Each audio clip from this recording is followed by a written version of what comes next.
What's up, guys? I'm Jason, aka Captain Nasty of Anchored in Muscle. In my last video I was talking about carbohydrates, and of course I'm not a professional just yet at making videos, so just like you and anybody else, I'm trying to get better. Sometimes I'm gonna branch off a little bit of ADD and talk about all kinds of different shit. Sometimes I'm gonna leave some stuff out, have to circle back around. Anyway, want to stop back in on you with a part 2 to that carb video and talk about timing and a few ways to slow the digestion. Just simple tips rather than going into one of those crazy low carb, no carb, ketogenic type of tools for the everyday person, the person not trying to step on a bodybuilding stage or some kind of physique competition, or cut weight for whatever kind of competition. Now me, I am a huge believer, what has always worked for me, what works for people that I work with is, again, management. Spacing your carbohydrate intake evenly throughout the day over smaller meals. I recommend 5.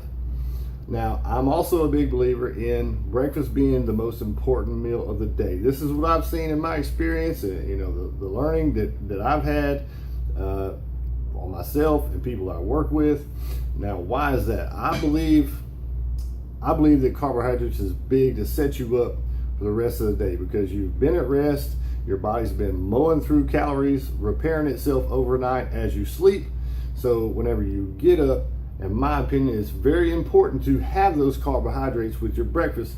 Again, setting yourself up at the beginning of your day to have those carbohydrates, complex carbohydrates, spaced out evenly throughout the day. Now, are there times that you can play with those carbohydrates? Of course. Now, when would you necessarily want to have high carb meals or low carb meals? Now, if you're gonna not space it out evenly throughout the day, what could you do?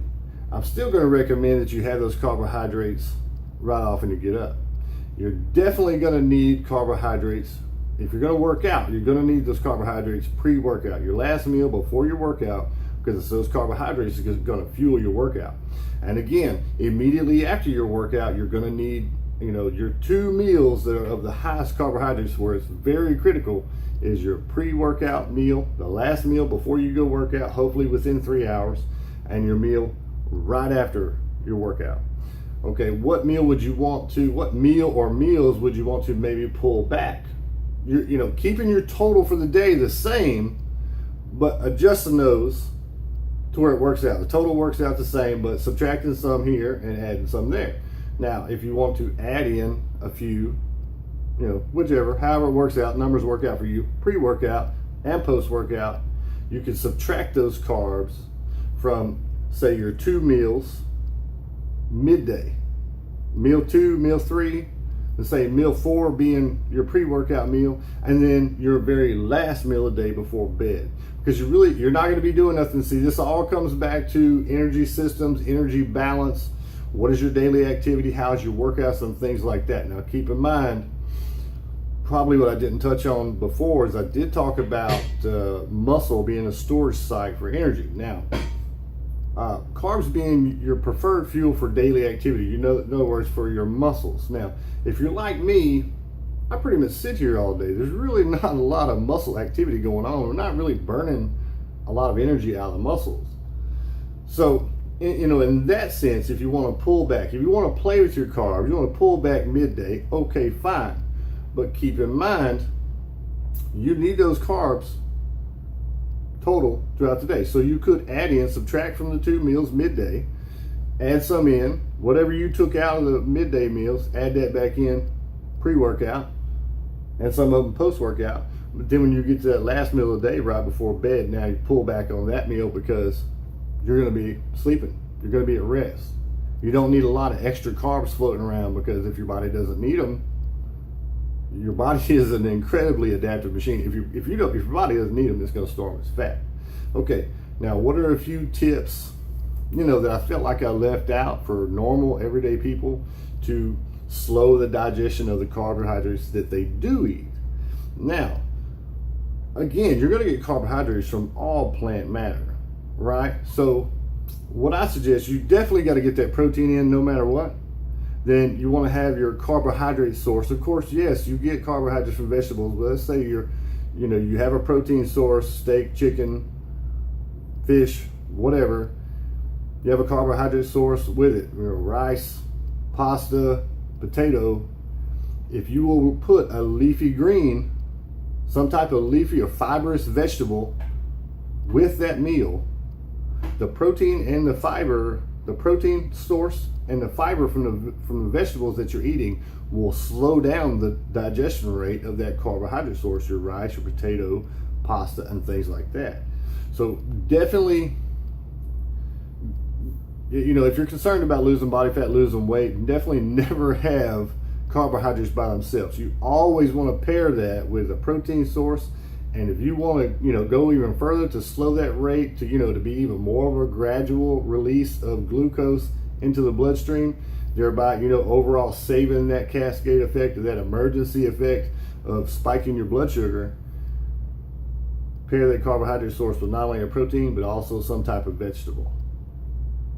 That will slow down the total rate because of the fiber. The fiber will slow down that rate even further. Now, I do caution you now, if you're like me, I'm a trainer, I'm a nutrition coach, but I'm also a real fucking person. I don't have access to an entire produce section every day, and a lot of the damn leafy greens, just to be honest with you, if you're anything like me, they make me want to fucking vomit.